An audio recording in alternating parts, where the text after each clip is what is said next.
እነ ምግበኩ በቃ ተማረኩ ማለት ይቻላል።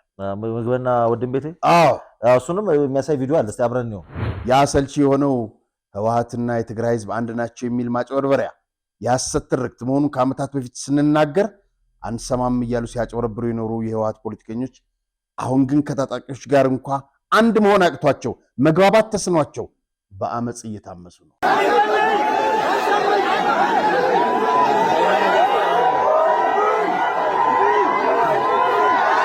የፍልስጤም ህዝብ ሐማስን አስጨረስከን አላለውም።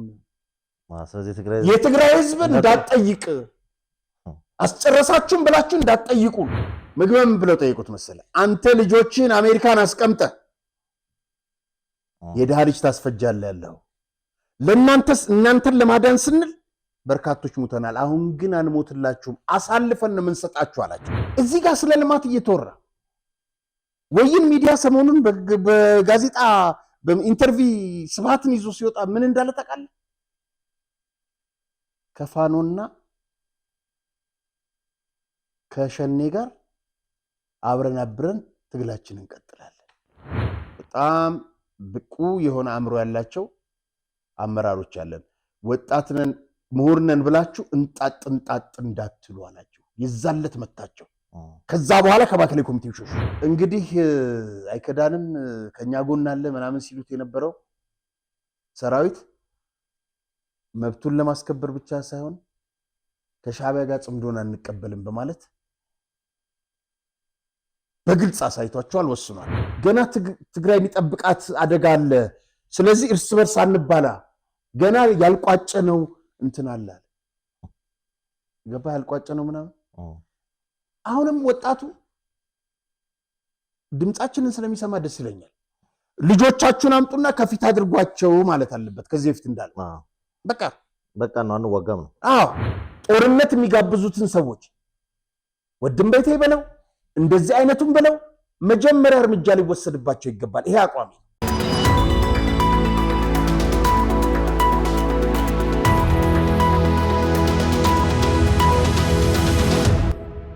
ሰላም ጤና ይስጥልኝ ተመልካቾቻችን፣ እንደምንሰምታችኋል። የምትመለከቱት ኢትዮ ዴይሊ ቻናላችን ነው።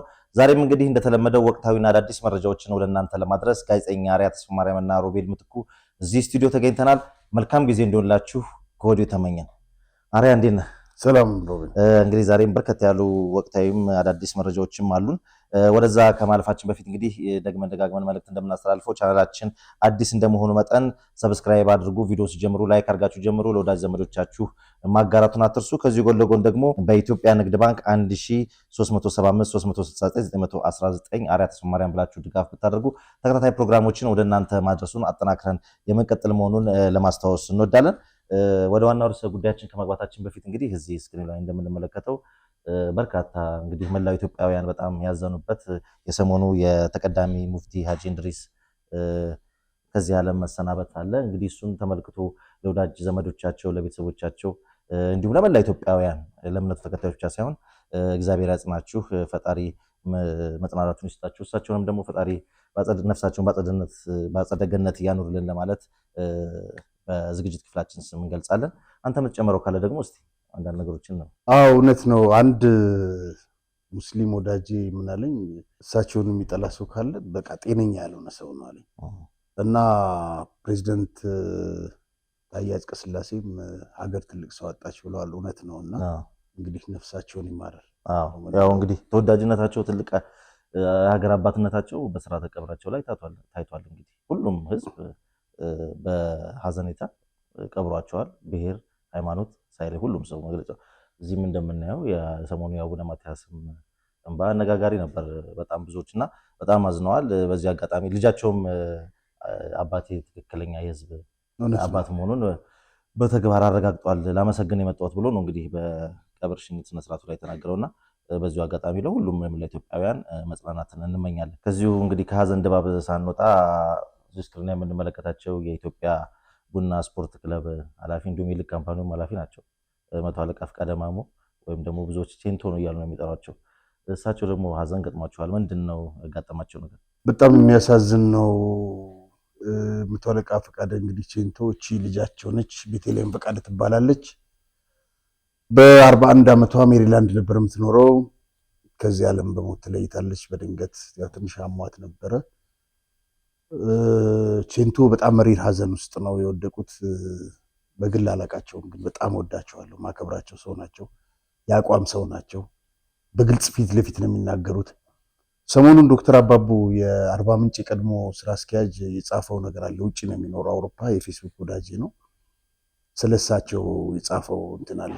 በሚቀጥሉት ፕሮግራሞቻችን እንመለስበታለን የሱን ጽሁፍና በእውነት የገጠማቸው መሪር ሀዘን ነው። በዛሬው ዕለት እንግዲህ አሁን ሌሊት ነው አሜሪካ፣ ያው ቀን በኋላ ሲነጋ ጸሎተ ፍትሐት ስነስርዓት አለ። አስክሬኗ ወደ ኢትዮጵያ ይመጣል። እንግዲህ በጣም ልጅን ማጣት ከባድ ነገር ነው እና ቼንቶ የቅርብ ወዳጆቻቸው እንደነገሩኝ ከባድ መሪር ሀዘን ውስጥ ናቸው። እግዚአብሔር መጽናናቱን ይስጣቸው። እንግዲህ የቡና ደጋፊዎችም ሌሎችም ቼንቶን የሚያደንቁ የእግር ኳስ ቤተሰቦች አጠቃላይ ስርዓተ ቀብራቸው ላይ በመገኘት ብናጽናናቸው መልካም ነው ላለው። መልካም እንግዲህ ሰሞኑን በቴሌቪዥን ቻናላችን ብዙዎች ከዛም አልፎ ተርፎ ሌሎችም እየወሰዱት እየዘገቡት የሚገኘውና እኛም በዋናነት ትኩረት ሰጥተን እየሰራን ሀቁ ይውጣ እያልን እየሰራን የምንገኘው። በነገራችን ላይ ዛሬ የምናገረው ነገር አለ። ምን አለ ሰብስክራይብ፣ እኛ ይሄ ገንዘብ ምናምን ድጋፍ የምትሉት ተው አያርጉ። ሰብስክራይብ ላይ ሼር ግን እና የሚያዩ ተመልካች 7 ሚሊዮን ህዝብ ገባ በነገራችን ላይና ምን በአንድ ቀን 100,000 ማድረግ ይችላሉና ለምን ሰብስክራይብ አድርጉ። ደግመን ደጋግመን የምናሰው ይሄን ነው። ትኩረት የሳበውን ጉዳይ ወደ ገነነ ሊብሮ ወደ እሱ ጉዳይ እንሄዳለን። እንግዲህ የደረሰን አንድ ድምፅ ከዛ በፊት ግን አንድ ነገር ልንገር። ታየዋለህ ገነነን እዚህ ጋር ውሻ አለች ከስሩ። ምንድን ነው አንድ ጥቅስ አለች ሁሌ መወዳት፣ ጊዜ አይቶ ከሚከዳ ጓደኛ አንድ ውሻ አሳድግ ነው። ውሻው ተአምር አይከዳም። በጣም ነው የምወደው ነው። ትክክለኛ አባባል ነው። በጣም ነው የምወደው። የሚገርምህ በፍቅር ነው የምወዳቸው። ድምፁን እስቲ እንስማ። እንዴት ነህ? ሰላም ነው ወይ? ገነነ ነኝ። አዲስ ዩቲዩብ ከፍቻለሁ፣ ገብተህ ይኸው። በዛውም እንግዲህ አስተዋውቅልኝ።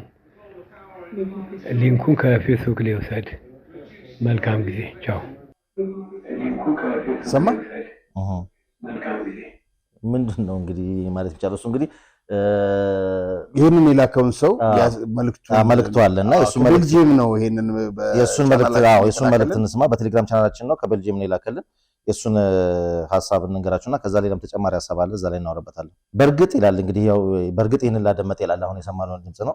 ገነነ ራሱን ገድሏል ብሎ ለማመን ቢቸገር አይገርምም። ይህንን ድምጽ በላከልኝ ከ20 እስከ 25ኛው ቀን ውስጥ ነው መሞቱን የሰማሁት። ቢሆንም ግን ለተአማኒነቱ ሲባል ባለቤቱም ደግሞ ብትጠየቅና የሷ ወገን ቢካተት የሚል ሐሳብ አቅርቧል። ዋናው ነጥብ ምንድነው? እሱ ይህንን ሐሳብ ሰብስክራይብ አድርግልኝ ዩቲዩብ ከፍቻለሁ ብሎ መናገሩ ተስፋ ላይ የመኖር ተስፋ ያለው ሰው የተዘጋጀ ሰው ያው የገነነ ባህሪ ስለሚታወቅ በትንሽ ነገርም እንትን የሚል አይነት ነገር ስላልሆነ አጠራጣሪ ነው የሚል ሐሳብ ነው። ለዛች ነው ቆርጦ ይላከልን። ዳጊ ሲሳይ ከቤልጂየም ነው። ልክ ነህ። በነገራችን ላይ መጨረሻ ላይ የእሱ ሐሳብ ቢካተት እንትና ደውሎላት ነበር። በነገራችን ላይ እና አማንና አንደኛው ልጅ በጋሻው እና ደውለውላት በዚህ ጉዳይ ገና ሊጀምሩ ሲሉ ማለት ነው። ከዛኛው ያልደወልነው ምንድነው ለነሱ የሰጠቻቸው መልስ አለ። በጭራሽ በዚህ ጉዳይ ላይ ምንም ማለት አልፈልግም፣ ማንሳት አልፈልግም ነው ያለችው። ከበፊትም ጀምሮ እኮ ነው። ታዲያ ለምን ተጀምሮ ሚዲያው ሲጠይቋት ለማንም መልስ አልሰጥም ብላለች። እኛም እኮ ያኔ ኔታ ላይ ግን ከዛ በኋላ ወደ ክስና ምናምን ምን አመጣው? እሱ ፍርድ ቤት ላይ እንትን እናድርገዋለን። እንግዲህ እዚህ ከጀርባ ድምፅ አለ። ገነነ ይህን ያክል ተስፋ ነበረው እና በነገራችን ላይ በቀደምለት የ21 ደቂቃ ከገነነ ጋር ኢንተርቪው ያደረገ ሰው ድምፅ ላከልኝ። ማን እንደሆነ ታውቃለህ? የዓለማየሁ ሂርጶ ልጅ አላዛር ከሆነ ማስታወቂያ ከእንትን ጋር በተያያዘ ገነነን የ21 ደቂቃ ኢንተርቪው አድርጎታል። ላከልኝ። አባቱን በጣም ነው ድምፁን የምወደው እና የአላዛርን አንድ ቀን እንጠቀመዋለን። ገና ሲጀምር አላዛር ግን የታሪክ ላይብረሪ ገነነ ምናምን ሲል እሱን ተወዋለው። ስለ ራሱ ሁሉ ምንም አዋቂ ነህ ሁሉ እንዲባል አይፈልግም። እዛ ላይ የሚናገራቸው ታሪኮች ግን ያስገርማሉ። ይሄ ትንሽ ቆየት ያለ ኢንተርቪው ያደረገውና ገነነ እንግዲህ እዚህ ላይ የሚናገረው ነገር ተስፋ ብርታት እንዳለው ነው። ምናልባት ላይ ለኔ እንትን ብሎኝ ነበር። ምናልባት በጣም በርካታ አስተያየቶች ናቸው የሚደርሱን ከገነነ ጋር በተያያዘ ግን በቴሌግራም ቻናችን ከሚደርሱን በርካታ አስተያየቶች መካከል በጣም ብዙ ናቸው። ግን የተወሰኑትን አንዱን መርጠን በተለይ ትኩረት የሚሰባሰብ ስለሆነ በሱ ላይ እናውራ። በገነነ ሞት በጣም ብዙ የምለው ነገር የለኝም፣ ግን እውነት ተደብቃ አትቀርም። ሆቴል ለመጀመሪያ ጊዜ ሲያደርሰው የነበረ ታክሲ የመሞቱን ዜና ስጽፍ ኤፍቢ ላይ አይቶ ደንግጦ በውስጡ ጽፎልኝ እህቴ ገነነ ራሱን አላጠፋም፣ በተደጋጋሚ እየደወለልኝ ይጠራኝ ነበር፣ ግን አንድ የሆነ ሰው ከዚህ በኋላ ቢጠራህም እንዳትመጣ ብሎ አስጠነቀቀኝ። ስልኩንም እሱ እንዳይደውል ግን እነሱ ሲፈልጉ ብቻ እንዲደውሉለት አደረጉት በማለት ገልጾልኝ አንድ ቀን እውነቱ ይወጣል፣ የሰው ደም በከንቱ አይቀርም እህቴ ብሎኝ በጣም አዝኖ ጽፎልኝ ጠፋ። የሚያውቀው ነገር እንዳለ እኔም ተሰምቶኝ ለማውጣጣት መሞከርም አልተሳካልኝም። ከልጁ ጋርም ተጠፋፋን። በእውነት ያንገበግበኛል። ልጁን አጥብቄ ይዤ እውነቱን በነገረኝ እያልኩ እቆጫለሁ፣ ግን ስለማላውቀው መድፈር አልቻልኩም። እውነትና ንጋት እያደር ይጠራል ይላል። አለምነሽ ኩምሳ ነች ይህን ሀሳብ የጻፈች። ጋዜጠኛ ነች። አውቃታለሁ። በጣም ቆንጆ ሀሳብ ነው። ለዛ ነው እና እንግዲህ ራይድ ሹፌሩ ገነነን ከጊዮን ሆቴል እሷ ከጣለችው በኋላ ገነነን ሆቴል ወስዳ በደጃፍ ላይ ከጣለችው በኋላ ገነነን ከዛ ወስዶ ሆቴል ያስያዘው ሲፈልገው የሚጠራው የነበረ ልጅ ነው። ግን እዚህ ጋር ምንድነው አገኘችው አለምነሽ ኩምሳ። ከዛ ምንድነው የሚለው ከቤተሰቡ ተደውሎ ሁለተኛ እንዳይደውል ሁለተኛ እንዳትሄድ ነው የተባለው። ምን ማለት ነው? በመጨረሻ ሰዓት ይሄ ምንድነው የሚነግረን? በጣም ነው የሚያሳዝነው። እንግዲህ በጣም በርካታ አስተያየቶች ናቸው እየደረሱልን ያሉ፣ ግን ሁሉንም ጠቅሶ ማቅረብ በጣም ይከብዳል። ይሄ የአለምነሽ ኩምሳ ሀሳብ በጣም ከባድ መረጃ ነው። እንደዛ ስለሆነ ነው ያቀረብነው። እንግዲህ በተከታታይ ደግሞ አዳዲስ ነገሮች ሲኖሩ አንቶም እንግዲህ አንዴው የተከሰስንበት ጉዳይ ነው በስፋትና በመጠን መረጃዎችን ይዘን መቅረቡን እንቀጥላለን። የመጡን አዳዲስ መረጃዎችም እንግዲህ ተመልካቾቻችንም ይጠብቁናል ብዬ ተስፋ አድርጋለሁ። ሌላም አንድ እንግዲህ መረጃ ልስጥህ። ይሄ የገነነ ሚስት ወንድም ነው፣ ሰለሞን ይባላል። አንድ ጽሑፍ ላይ መጣ ፌስቡክ ላይ የጻፈውን ተመልከት። እንግዲህ እዚህ ጋር አለ ባልተጣራ ነገር እርሱ ነው ብሎ ያወራው ጉዳዩ እርሱ ጋር እንደሆነ በእርግጠኝነት መናገር እችላለሁኝ ይላል። ይችኛዋን ላሳይህ ማን እንደሚል። ጉዳዩ በሙሉ ያለው ሰይድ ኪያር ነው። ይህን ሁሉ ሰው እየከፈለ የሚያስወራው እርሱ ነው። አየህ፣ ይሄ ሰለሞን አየለ ዶኒ የእሷ የአስቴር አየለ ወንድም ነው። ሰይድማ ሲያስታመመው እንዲኖር እንደሆኑ አይደለም፣ ለእኛ እየከፈለ እኮ ነው ሰይድ። እኛ ነው የምናወራው። አዎ። እና ዝም ብሎ ሙያን በሳንቲም የምናረክስ ሰዎች አይደለንም። እና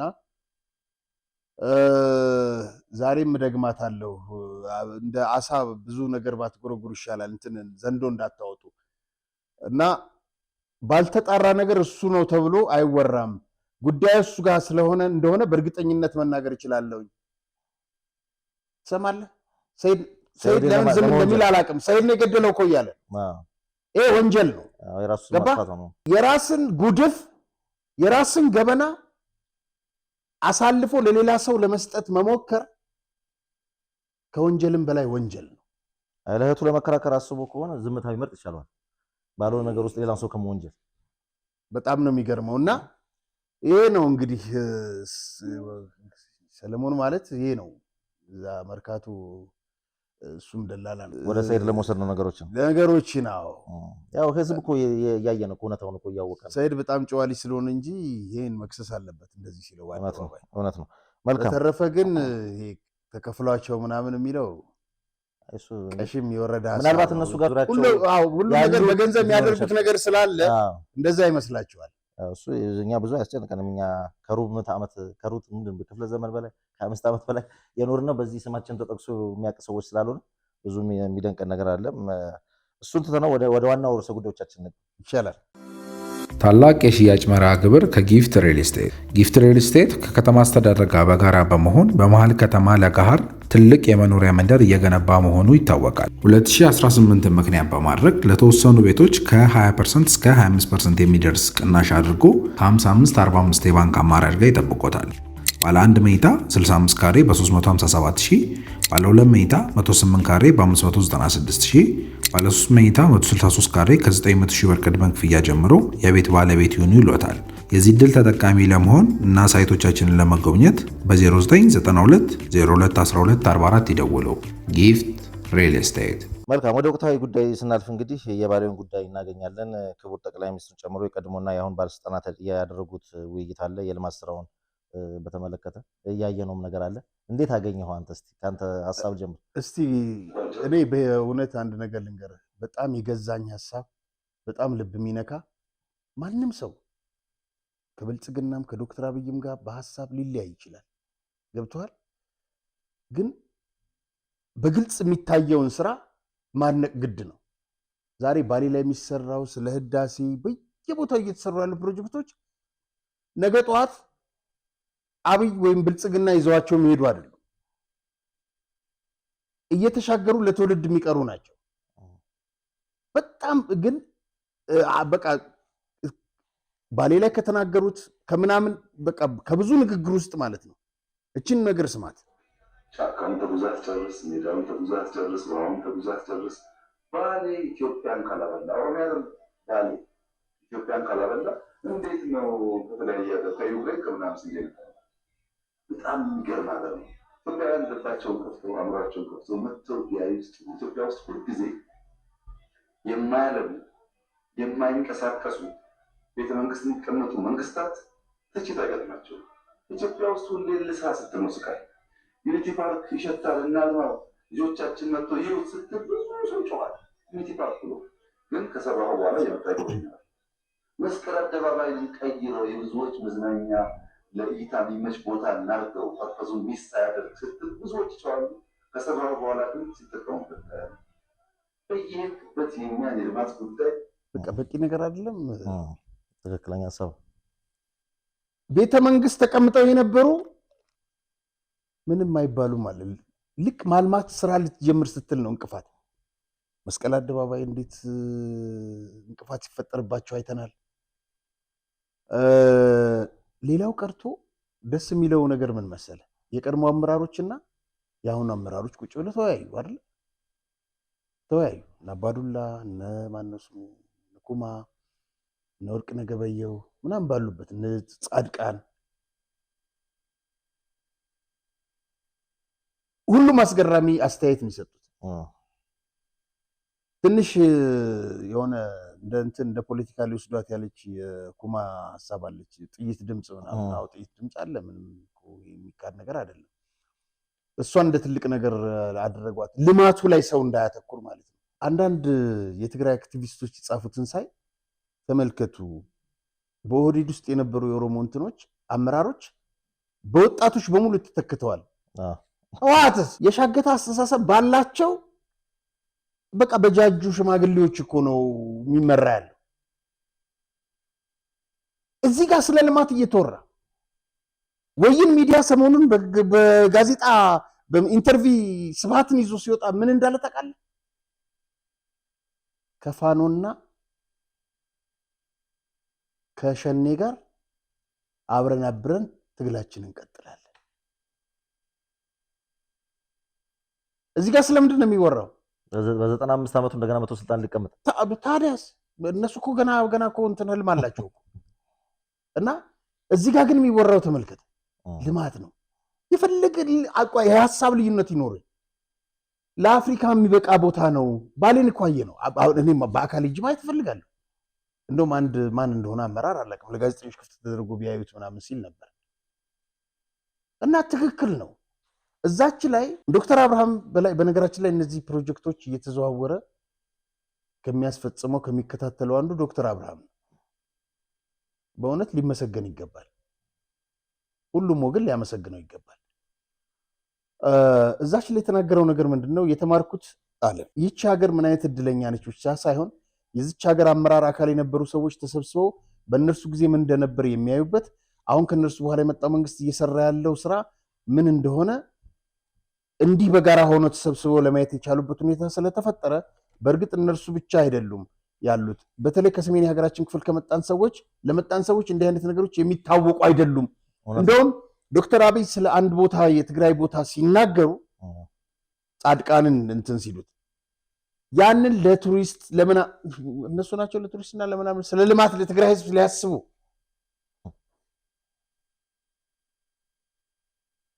ከሰሜን ከትግራይ እስከ ጋምቤላ እያለ እኮ ነገራቸው።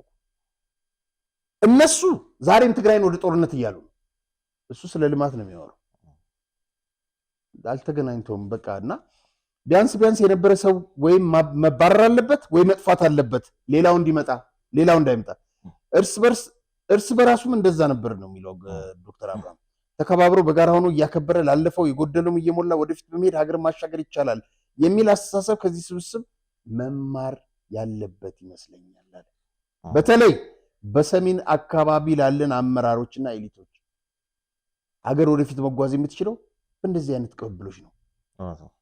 ሰው ለወለደና ከሱ በታች ላሉ አካላት ሪስፔክት ካለው ሀገር እነርሱን ተሸክማ ወደፊት የማትሄድበት ምክንያት የለም።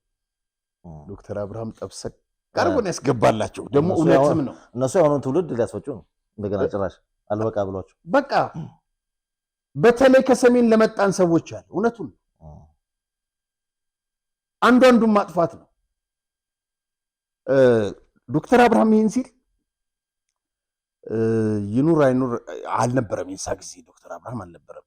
94 ህወሓት 93 ተከፋፍሎ 94 እናንተ ምሁር አትወዱም፣ ህወሓት በተፈጥሮ ምሁር አይወድም ከበፊትም ጀምሮ እና ዝም ብሎ እንደ ጋሪ የሚጎተቱ ሰዎችን ነው ይዞ የመጣው።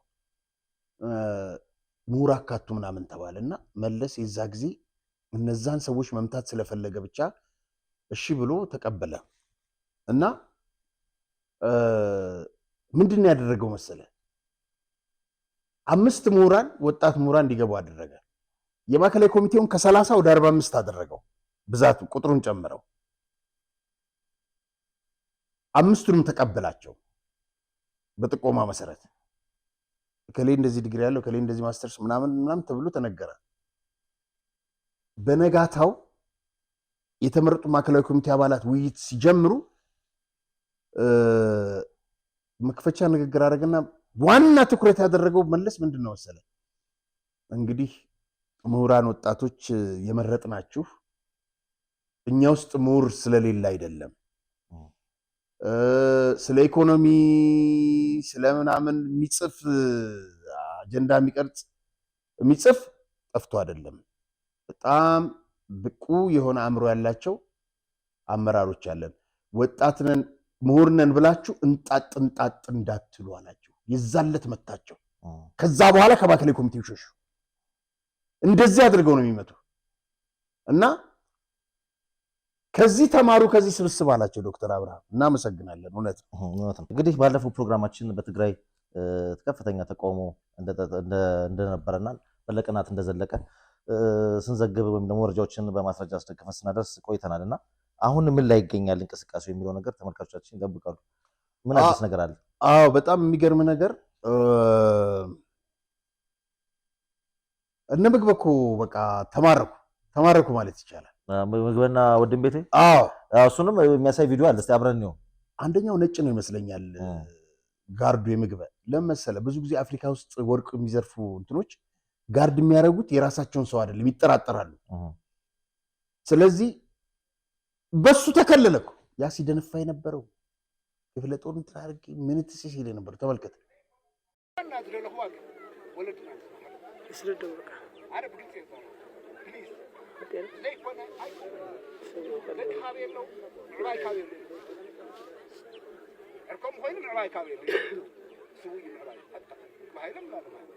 everybody ትግራዋይ ሰው ለቀይ ጻው አድላው ሆኖ ስለቀይ እንደበረሃ ነው ታዲያ ወጣቱ ለካቤን እርተምና ወርቅ ተከዘነ ይረብስ ድሮን ሰዓት ለታጣው ተጨፈ ረባይ ካቤለት ለካፍታ ደጋውካ ቆታትካ አቤለው ተሰብለ አና خصص ደለ ይኩን everybody ትግራዋይ 34 ተሰሰው ለሐቅሁ ነበር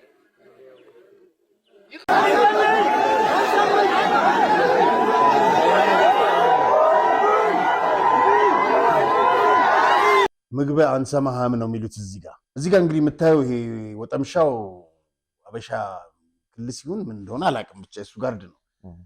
አበሻም አይመስልም። ግን ለማንኛውም እሱ ሳይሆን ዋናው ምግብም ብለው ጠይቁት መሰለ። አንተ ልጆችን አሜሪካን አስቀምጠ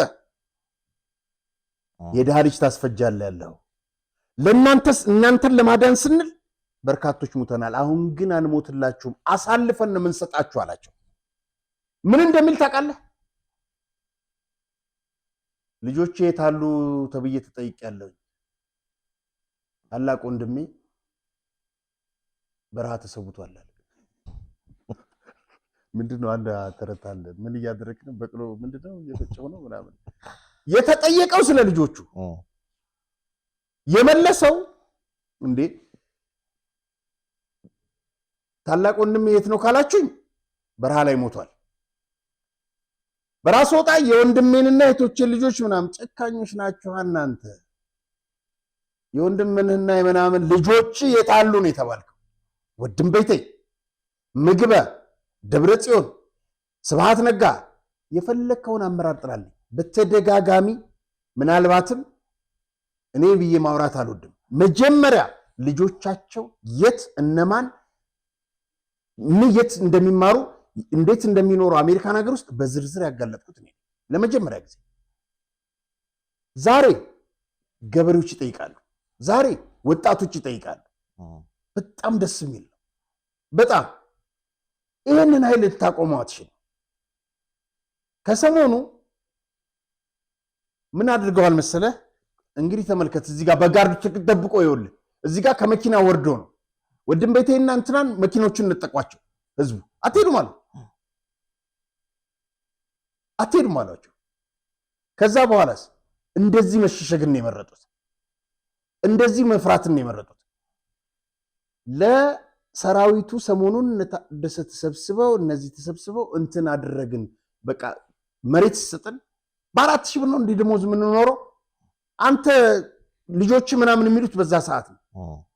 ስንት ዓመት ሙሉ በኋላ መሬት ይሰጣችኋል፣ ምን ያሰጣችኋል፣ ግን የሄዳችሁበት መንገድ ጥያቄን ያቀረባችሁበት መንገድ ስህተት ነው ብለው የሆኑ ሰዎች አምጥተው መግለጫ እንዲያወጡ አደረጉ። ያንን ግን አላደረጉም እነሱ። እንትን የቴሌፍ ታጣቂዎች ይቅርታ ጠይቀው ተብሎ የወጣው መግለጫ ውሸት ነው፣ የነሱ አይደለም። ይህንን ካነሳን አንድ የተከፈተ ፔጅ አለ በዋትሳፕ፣ ለጊዜው ልለፈው ማለት ለጥሩ ዓላማ ነው የተከፈተው። አንድ ስብሰባ ላይ ተገኝቼ ነበር። ይህንን ስብስብ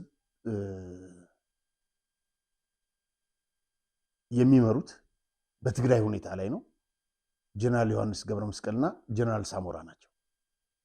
እና ጀነራል ዮሐንስ መዘገብ ትችላለህ አሉኝ። ግን ጀነራል ሳሞራ ደግሞ ትንሽ እስቲ ያቆየው አለኝ። የሁለቱንም ተቀብዬ ትንሽ ላቆየው እና ያንን ዓላማ ምናምን ዝርዝሩን እንትን እናደርገዋለን፣ ግን ዳግም ወደ ትግራይ ወደ ጦርነት እንዳትገባ የሚል አጀንዳ ነው።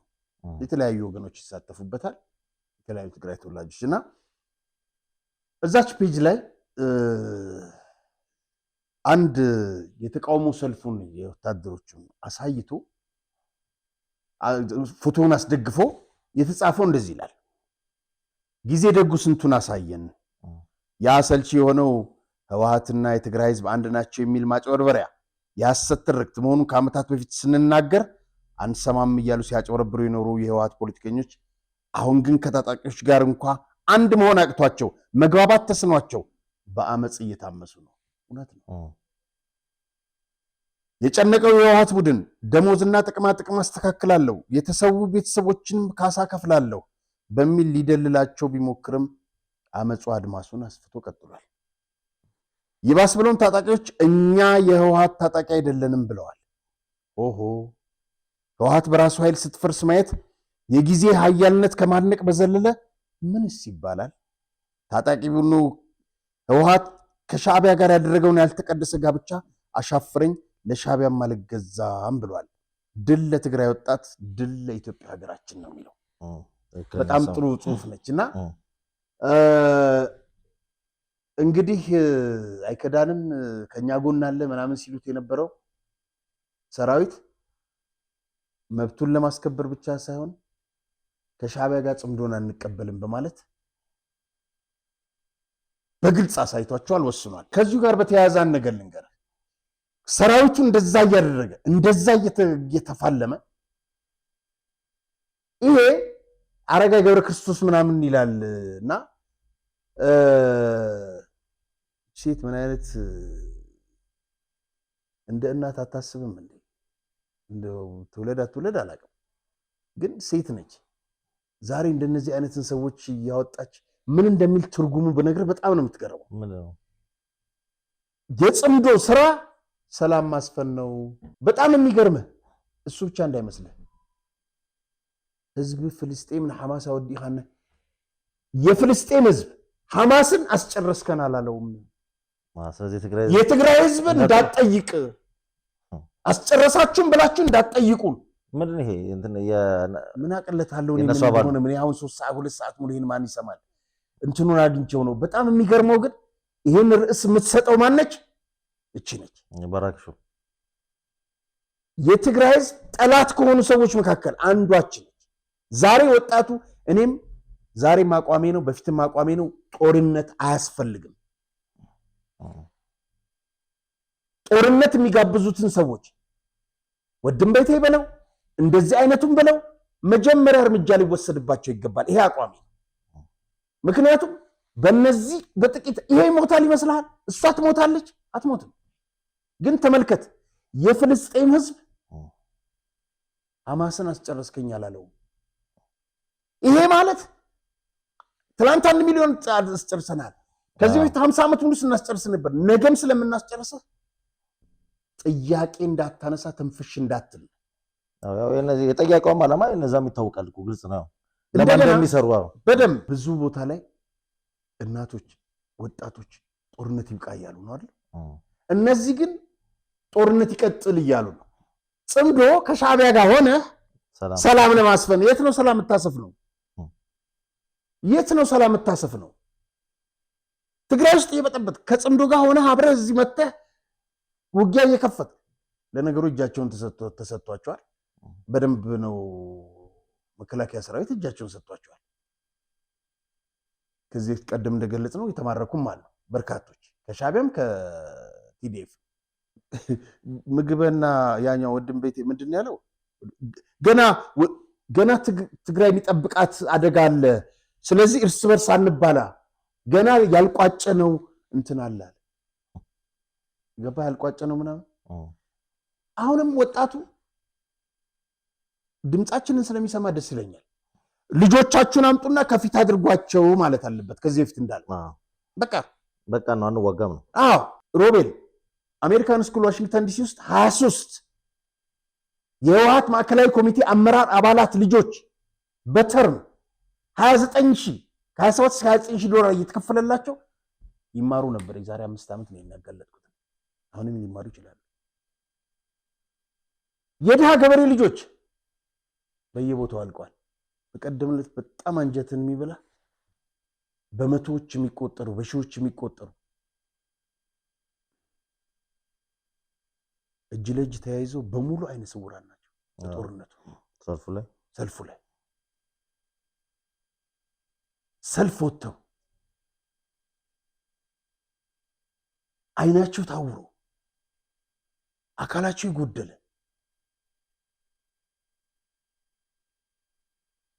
እንደገና ሌላ ወጣት ለማስጨረስ 200,000 እኮ ናቸው። በጥቂቱ እንደው የሚታወቁት እንደዚህ አይናቸው የጠፋ አካላቸው ይጎደለ ምን ይተዋል። አንድ ካድሬ አለ የሃይማኖት አባት ነኝ የሚል እዛ ትግራይ ሲኖዶስ ምናምን እሱ በሬ ገዝቼ ሰጥቻቸው 3 በሬ ሲበሉ ሲሄድ እንጀራ በውሃ ነው ሲበሉ የነበረው መረቅ በሬውን ወስደው ሸጡት ነው ምናምን ሲል ነበር። ሌላ ወጣት እንዲያልቅ እንደገና ህወሓትን ማትከተል እየተረገምኩን ነው ምናምን ሲል ነበር። ህወሓት የሚባል የለም በነገራችን አባሰረ ቀብራን ነበር። አውጭ ያለው ሰው በጣም ተስተላልፈው መልእክት ካለ በሱ እንሰነባበት። አዎ እንግዲህ ሮቤል ዛሬም አንድ በጥላሁን ገሰሰ ውሻ ሳድጋለሁ የሚል ገኒን ይገልጸዋል በሚል ስላመንኩኝ በሷ ዘፈን እንሰነባበት። መልካም ከእንስሳ ጋር መኖር እኔ መርጫለሁ፣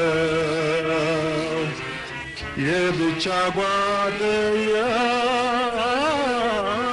ውሻ ሳድጋለሁ። ከእንስሳ ጋር መኖር እኔ መርጫለሁ፣ የብቻ ጓደኛ ለኔ ውሻ ሳድጋለሁ። ከስቱዲዮ ከመውጣታችን በፊት ዘግይቶ የደረሰን ዜና አለ። በትላንትናው ዕለት ከትግራይ ጊዜያዊ አስተዳደር የወጣ ደብዳቤ ነው። በ11/02/18 3 ገጽ የያዘ ነው። ይኸውም በትግርኛ የተጻፈ ነው። የመኖሪያ ቤት ግንባታ መስጠት ይመለከታል ይላል። በጥቅምት 07/2018 በትግራይ ክልል ጊዜያዊ አስተዳደር ካቢኔ በጸደቀው ደንብ መሰረት በዚህ ደብዳቤ ተያይዞ የተጠቀሱት የትግራይ ክልል ጸጥታ ኃይል አመራሮች የመኖሪያ ቤት መስሪያ ቦታ መሬት እንዲሰጣቸው ተወስኗል። ታደሰ ወረደ የጊዜያዊ አስተዳደር ፕሬዚደንት ፊርማና ማህተም አለው።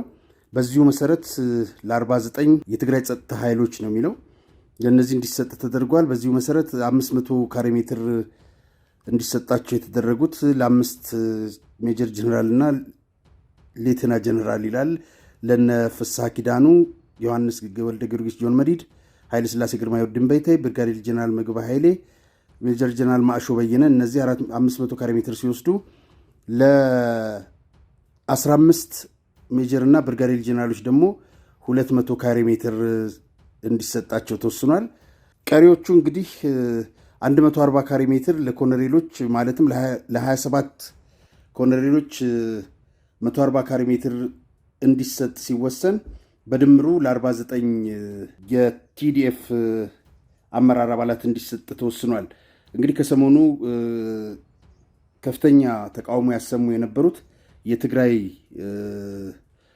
ሰራዊት አባላት መሬት ቦታ ይሰጠን በሚል ሰላማዊ ሰልፍ ያደረጉትን እንሰጣቸዋለን በሚል የሰጧቸው እንግዲህ ለከፍተኛ አመራሩ ነው። በጣም የሚገርመው እነ ፍስሐ ኪዳኑ፣ ዮሐንስ ወልደ ጊዮርጊስ፣ እነ ኃይለ ሥላሴ ግርማ ወድን በይታይ፣ ምግባ ኃይሌና ማዕሾ በየነ በመቀሌ፣ በአክሱም፣ በሽረ በተለያዩ ቦታዎች ህንፃዎች፣ ቤት ገንብተው በርካታ መሬት ያላቸው ናቸው። መልካም ስለነበረን ቆይታ እጅግ አድርጌ አመሰግናለሁ።